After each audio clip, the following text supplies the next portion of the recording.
আপনি কি চাইছেন আপনার পুরাতন গাড়িটাকে আবার আগের মতো নতুন করে রেজিস্ট্রেশন করতে? তাহলে এই ভিডিওটাকে পুরোপুরি দেখুন।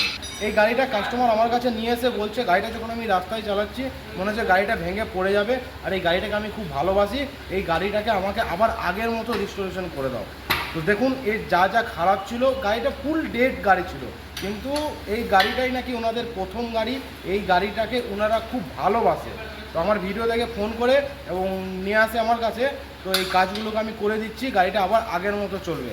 দেখুন কী খারাপ হয়ে গেছে, সব মাল নিয়ে চলে এসেছি, এদিকে সব খোলা হচ্ছে, স্পার্ক প্লাগগুলো একদম খারাপ হয়ে গেছে। তার সাথে সাথে সব থেকে যে মেন ইঞ্জিন অয়েল লিকেজ করছিল, একটা ছোট্ট জিনিসের জন্য, ট্যাপিড কভার প্যাকিংয়ের জন্য ইঞ্জিন অয়েল লিকেজ করছিল। তো ট্যাপিড কভার প্যাকিং নিয়ে চলে এসেছি, আর যা যা খারাপ ছিল সব নিয়ে চলে এসেছি। দেখুন কী খারাপ ছিল গাড়িটার মধ্যে। গাড়িটাকে আমাকে আবার আগের মতো রেজিস্ট্রেশন করতে হবে। তার জন্য আমাকে দেখুন ট্যাপিড কভার প্যাকিং একদম পুরো হার্ড হয়ে গেছে, যেখান থেকে হাত দিচ্ছি ছেড়ে পড়ে যাচ্ছে। তো ট্যাপিড কভার প্যাকিংটাকে আমাকে চেঞ্জ করতে হচ্ছে। আর বাকি যেগুলো খারাপ ছিল, সেই দেখুন লরাম খারাপ আছে, লরামটাকে চেঞ্জ করতে হচ্ছে। সকারগুলো খারাপ ছিল, সকারগুলোকে চেঞ্জ করে দিচ্ছি। এবং এয়ার ফিল্টার একটা স্ট্যান্ডার্ড সার্ভিস হচ্ছে। ব্রেক শু খারাপ ছিল, ব্রেক শু নিয়ে চলে এসেছি, এগুলোকে সব করে দিচ্ছি।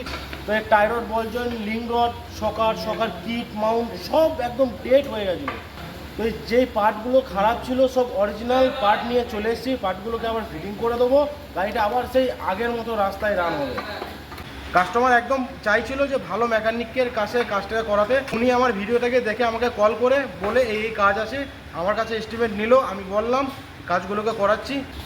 আপনার কাছেও কি পুরাতন গাড়ি আছে, আপনি চাইছেন গাড়িটাকে সে আগের মতো আবার রেজিস্ট্রেশন করতে, গাড়িটাকে খুব ভালোবাসেন, গাড়িটাকে বিক্রি করতে চাইছেন না, তাহলে আমার সাথে এক্ষুনি স্ক্রিনে দেওয়া নাম্বারটাতে একবার কন্ট্যাক্ট করে নিন। আমি আপনার গাড়িটাকে একদম আবার সেই আগের মতো করে দেবো।